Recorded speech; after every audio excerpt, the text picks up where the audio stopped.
Welcome everybody to my Coldwater, Michigan hometown store. My name is Josh the RV Nerd. This is an RV that I am shocked has not been RV R&D'd like crazy. That means not research and develop, but rip off and duplicate. Because this is, there's very few other campers that check all the boxes this one does. It is small, it is lightweight, it is easily towable. It's a good fit for a lot of tow package mid-size pickups or larger SUVs. It's also something that's simple and easy with no slides, with the potential for a north-south, like Murphy bed kind of arrangement, albeit a bendy bed that I know not everybody likes, with campsite window coverage and a double-over-double bunk arrangement, all wrapped up into this small, lightweight little size. That is a hard series of features to find in a little RV. They did a great job right here. The underbelly's enclosed even. It's also available two ways. By default, this would normally have a more conventional tin skin, but what we're looking at today is in what they call Platinum Edition. And that, by the way, is the X designator in the model number. Sometimes you'll see this called a 179DBK, sometimes a 179DBKX. The X means fiberglass. It also adds that crazy cool looking, almost Heritage Glen style nose cap with the cool windshield inset into it. Depending on what you do with the mattress, when it's in daytime sofa mode, you may still be able to enjoy that windshield, or at least partially. We're also picking up a window in the entry door, which is very nice on this one. And like things like the way that they've executed the shower. It's not an extra tall RV, but it can fit guys like me, even with my new head of hair. It's got some downsides though. It's not perfect, not for everybody. And I want to show you the good with the bad, help you decide if it's the right one for you or not. And if you like that, hit that subscribe button and let's get going. So to give you your bearings, we're at the basically the bathroom or the bunk area, looking forward as we step inside here. And this model, it's been very popular over the years, but a lot of people didn't like how it used to have an east-west corner bed. It was what they called a jiffy bed, where it was like an east-west corner bed that flipped into a Murphy sofa, kind of like this. But you'll see in a few minutes they actually converted that over into a little bit more of a north-south arrangement.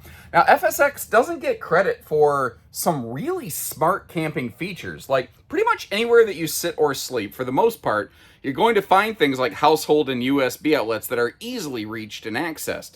Now, when they went to this revised north-south arrangement last year, they had extra space under the sofa. So they just threw a couple of those food-safe totes down there. The other thing that those can be really cool for is, you know, there's not a lot of personal storage, like in the bunk area for this. So there's not a lot of clothing storage. What you could kind of consider doing, because you have a kind of mine and yours hanging wardrobe closet on both sides of the bed. You could use those totes kind of like the kids' dresser drawers. You know, either tell the kids to get their clothes out, lay them on their bed, or you could assist them with that. And then, you know, tell them, hey, take this tote, put all your clothes in it, then go slide it under the bed. And it can kind of take a little bit of the burden off you. This is one of the other things that's really nice about this, though. It gives us an awesome, large campsite overlook and viewing window. Now, hopefully you're not just staring at, you know, the highway, US 12 or Chicago Road outside my hometown store, as it's also called.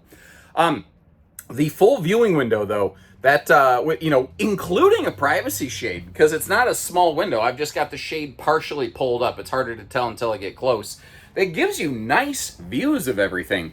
And when you go Platinum package, you pick up that nose cap windshield. Now, with the Murphy arrangement, you don't necessarily fully get to enjoy that. I guess at least partially. It's enough that I think if you hear something during the day and you're like, what is going on? You can still kind of peek over and you can still be the nosy neighbor seeing what's going on, but that's kind of up to you, you know. Another thing here, this does have a stovetop like heat and smell exhaust hood, which is cool, but they do include a small power vent fan up in here. They do the same thing in the bathroom, and although that's not one of the big fans, it's nice to get some airflow moving. They're kind of noisy. But they're also not, because it already has the wiring run, it is so easy to upfit and install a Hengs Vortex fan. And I preach those all the time. I am not sponsored by anybody. I don't get money from Hengs when I mention them. I just love their fans and what they do. And it's like 1/5 the cost of a Max Air for about 90% of the benefit and 2% of the headache. Now, if you're looking at this, it's kind of cool that they have some power outlets over here in the dining area. But they changed this year. Instead of the central post knee knocker style, they went with a pseudo lagoon kind of table. I don't know that it's always maximally beneficial in every floor plan, but one of the things that it allows you to do is turn that table so that, if you want to use it like an extension of the kitchen counter, if everybody's outside, you can. You can still kind of walk around it if need be. Or you can, swing it against the wall and use it like a more traditional dinette arrangement.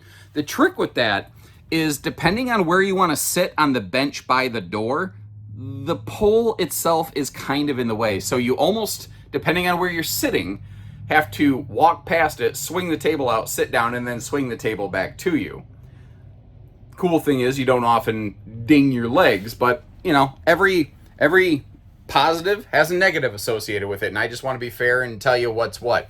It is nice that they enclose this cabinetry, and I also want to point out they did 1, 2, 3 cabinet doors. A lot of manufacturers, if you really look at budget campers, they'll do one door here and one door down there, and then you have to reach around half blind around the corner to get to the middle storage. Or they'll do one big door in the middle, and then you have these no man's lands pockets off the side that you can't really see. So they gave us easy full access to everything. They gave us magnet hold back. Oh, apparently it's not a flaw, it's a feature. The door can click the light off. All right, well, whatever. I don't think that's really a problem. It's just an observation. The thing is, though, they're gravity closers. Not my favorite, but on a budget camper, it's pretty common. It's the pretty common way of going about things. I'll get you turned around in a minute. I think I actually want to do this old school. I want to take a look at our Murphy bed all in real time, but I'm going to have to flip you over to wide angle lens mode to do that since I'm solo doing. So hopefully I got this framed up nice. I can't actually see what I'm doing right now. And unfortunately there's a lot of me to see, and when I'm on wide angle lens mode, I'm less of a handsome animal than normal. Anyway, I mentioned these storage totes. If you don't want them, you don't have to use them. But again, they are food safe. They're a little bit stackable. And, to give you a size reference, they're pretty deep. You can throw a lot of stuff in there. Put those out of the way. Now, it looks like you have storage down here on both sides. That actually is access into the pass-through compartment under the whole Murphy sofa arrangement. And you do have hanging storage on both sides of the bed. The trick is, this is a 7.5 foot wide camper, so they're not quite as big as an 8 foot wide camper, but this is also a smaller RV intended for shorter trips. You probably need less clothing. I don't know if that applies to you or not. The thing is, too, if you wanted to, you could add some shelving there, albeit aftermarket or something like that. Oh, before I forget, a lot of RV manufacturers are going to these portable Bluetooth speakers, and the mount that I just pulled this off of on the wall is actually a charger with its own USB plugs as well.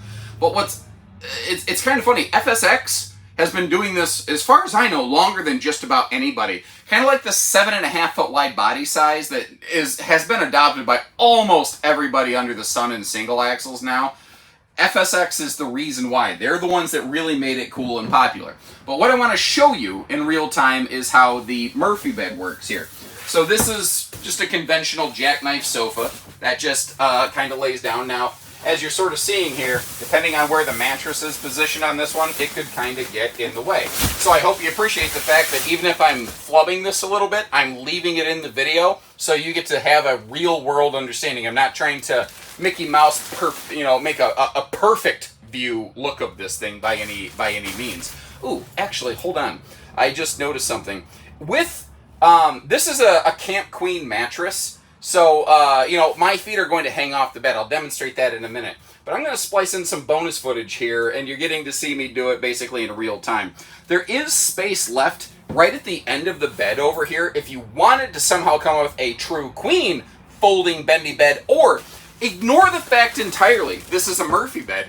You could put a true queen in here or a short queen. Now, the true queen is going to prevent you from walking around. You're completely climbing on the bed, and it's getting in front of the door. It's kind of bossy over here, but it is something that you could potentially do. That's up to you.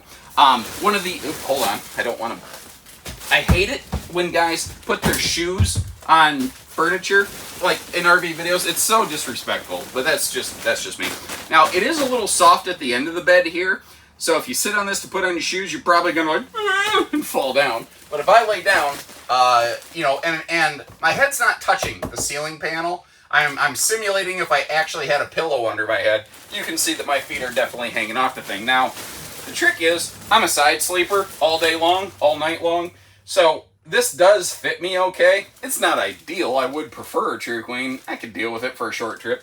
I do also want to point out, you've got these open side pockets here, and inside of those are some household outlets. So you have household outlets in here, right there, over there, USB plugs on both sides, USB plugs on the Bluetooth speaker thing. I'll get this put back in a minute. Let me get that out of the way.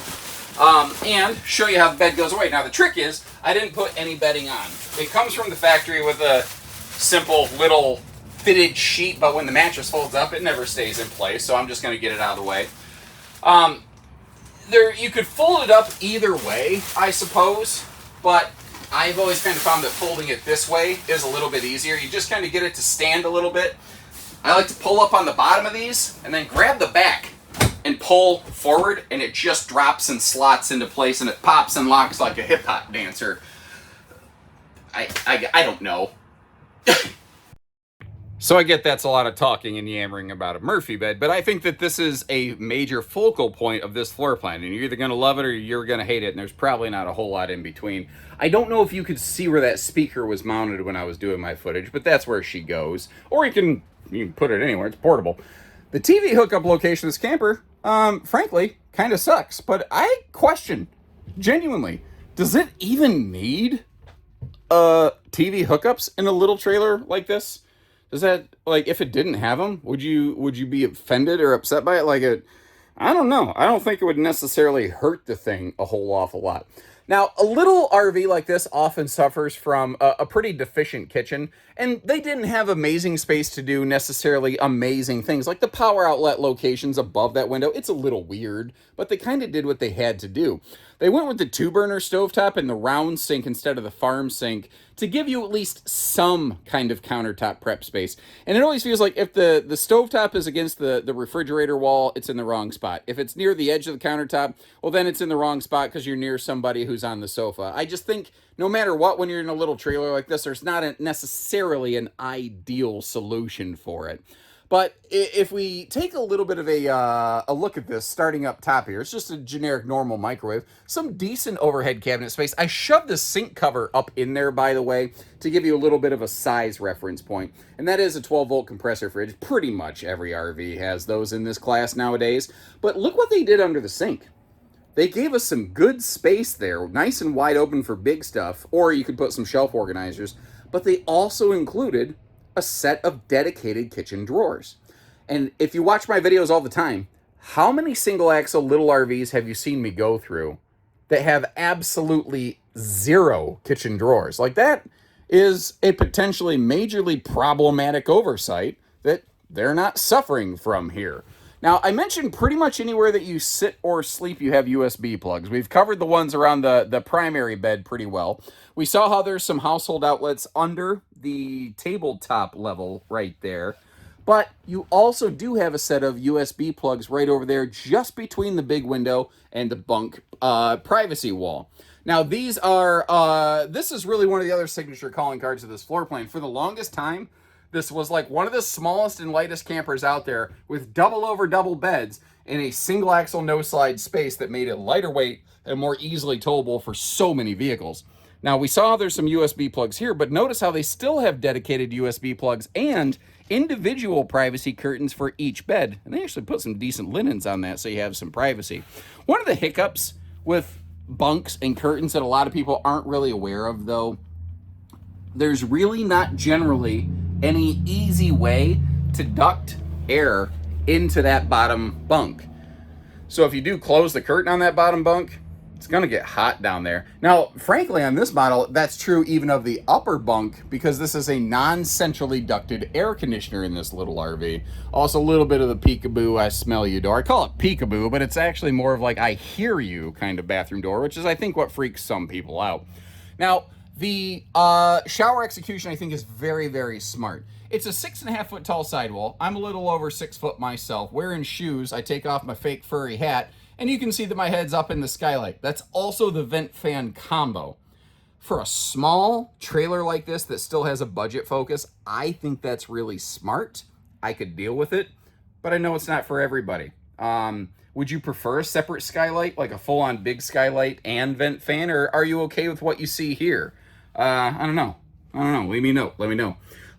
The bathroom, one of the things I do like about it is it does have a, let me get this open for you, a full medicine cabinet, not just a mirror on the wall. That is a easily missed, highly underrated, underappreciated kind of feature right there. And in case you were sort of curious, the little wood boxy thing that I put my feet up on when I was doing my toilet selfie champion routine, that's just where they run some plumbing, basically. There's nothing necessarily structural about it, but it's also not something you can remove, at least if you want your plumbing to continue to function.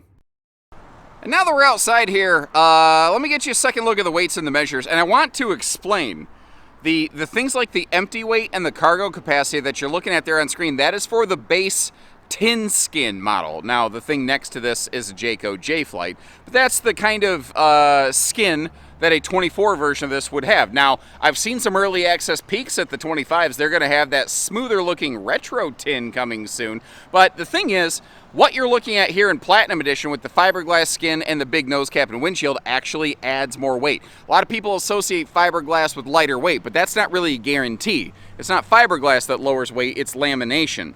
I've got a full video really breaking down different types of RV construction, the benefits and the drawbacks, but suffice to say, this style of construction, I call it hybrid style construction, where it's fiberglass over wood skeleton, is actually one of the heaviest ways to build an RV. Now, it has some cool benefits too, because you get the good look of fiberglass, you get the easy cleaning of fiberglass, it's more hail impact resistant. Those are all excellent features, but it weighs more and it costs more. So the RV that we're looking at is about 4,130 pounds empty dry weight. And that knocks the available cargo capacity down to, around 710, 715 pounds, doing some quick mental math right there. Hello, Mr. Mailbox, you're in the way today. I'm also right by the road, so you might hear some background noise. And it always seems like inevitably, here in my little small town farming community in southern Michigan, anytime I'm out recording by the road, one of our friendly locals always likes to swing by and honk the horn and yell something at me. Like I'm some kind of holla at you girl, you know, I don't know. Anyway, their Murphy bed system that they added here last year, it's cool that they found a way to give you a north-south bed, because that's something that a lot of people wanted. It did come at the expense of, I'm going to say, 40% roughly of your front pass-through capacity. So, you know, that's a thing to wrestle with. You may or may not like that. I don't know. It's not a giant awning, but they put the biggest awning on it they could. There's just literally no more available wall space. Platinum Edition giving us that like jet black glass door. You're going to get a little reflection of me walking around in there probably. And they look cool, I'll tell you. They get hotter in downtown Hades in the direct sunlight if you touch them. So, you know, in a bunkhouse like this with littles coming and going, you might want to just make sure they're aware of that, because I've about singed my fingertips on those before. The campsite window coverage is also really nice for keeping an eye on everybody. You know, if you're inside cooking and they're outside playing, it's nice to sort of see what's going on. Now, the little outside mini camp kitchen here, it's easy to miss, but they actually tucked that little college kid mini fridge back in this corner. So it is kind of a reach around the corner to grab a drink, but when you're doing it in person, I don't know, it's not that bad. It kind of works. And if you don't care about that, if you don't care about the griddle, they could be removed. It's just a couple screws. It's no big deal. Obviously, with the refrigerator, you've got some household outlets over there, although with the fridge in the way, you can't get to them. Tucked over here in this corner, you do have some USB plugs, though. So if you do want to take that Bluetooth speaker outside and, you know, listen to music the live long day and keep your phone and the speaker charged up, you absolutely could do that. Now, these do have a walkable roof, and like a lot of RVs, thankfully they're including at least the prep bracket for the telescopic removable ladder that is not included. The reason it seems like every manufacturer and their brother has done that is because Lippert, essentially the supplier of the bracket, pretty much gives them the bracket for free. And then, you know, you can, if you want to buy the ladder, you buy it from Lippert. I haven't priced out the Lippert ladder as compared to a more generic ladder out there. Usually, when that kind of practice is done, The part supplier has a little bit higher cost on their thing, but I also don't see a lot of other versions of that telescopic ladder that have the hooks that mount onto that little bracket. So maybe that's the difference. I don't know. I do want to point out a couple things over here on the poop side of the camper. First of all, it's a single-headed sewer monster. It has only one crap tap, as it were. So you don't have to go running around the thing. Now, they don't offer any sort of like big off-road package or anything like that. They're not trying to pretend to be someone they're not. The sewer hose hookup, sometimes people look at them and say, well, it hangs down a little bit, or the stabilizer jack. You see that inverted triangle sticking down?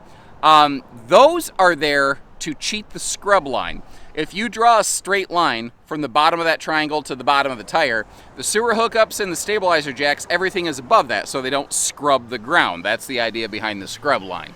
As we work our way up here, again, not exciting, but I think important things to talk about on a little trailer. Things like a full-on black tank flush and a full hot-cold outside utility shower you don't usually find here. They're also rocking that tankless on-demand water heater, which, you know, you want to take some back-to-back-to-back showers, it does the job pretty well. And again, part of your pass-through has been occupied. I still think it's pretty good, though. I don't think that's too awful terrible, but that's just my input and my 2 cents. Oh, yeah, by the way, I think technically at the time I'm recording this, the 200-watt solar package is separate from the platinum fiberglass skin, but it seems like more and more of these are getting paired together. I wouldn't be surprised if that changes in the future, like on the 2025 models. So don't be surprised if platinum and solar end up becoming one consolidated option. I'm actually kind of surprised nobody honked at me. Maybe they didn't recognize me with that luscious new head of hair that I'm sporting today. Now, this is normally the part of the video where I mention things like, hey, check the links in the video description to see similar floor plans from other builders. By the way, I wanted to get over here away from the road in case somebody came around that corner real awful fast. I didn't feel like getting taken off the planet today. But my point is, normally I'd say, here's some links to some other things that are similar to that. But again, I'm kind of shocked other manufacturers really haven't copied this one. Not a lot. I've never really seen a lot of other builders copying this one out there. And it just sort of surprises me. Now, if you sort of like what you see here, but you do still want a little bit more space, I will leave you a link to its big brother, it's funny, the 178 is essentially the big brother to the 179. It sounds backwards, but the 178 also includes a big dinette slide that can really open up the space. Although, it eats into the cargo capacity a little more, and it does weigh a little more. So everything is a push and a pull, and those are the fair features and explanations that I like to give you here. And if you like how we give you that candid, fair approach, and if you appreciate how we don't do hidden dealer fees on top of our purchases, I don't know, hit that subscribe button. If this ain't the right one for you, keep an eye out on the next one, and when you're ready, we're ready. We'd love to meet you, whether you're curious or whether you're serious. So take care, stay safe, have fun. Happy camping, everyone.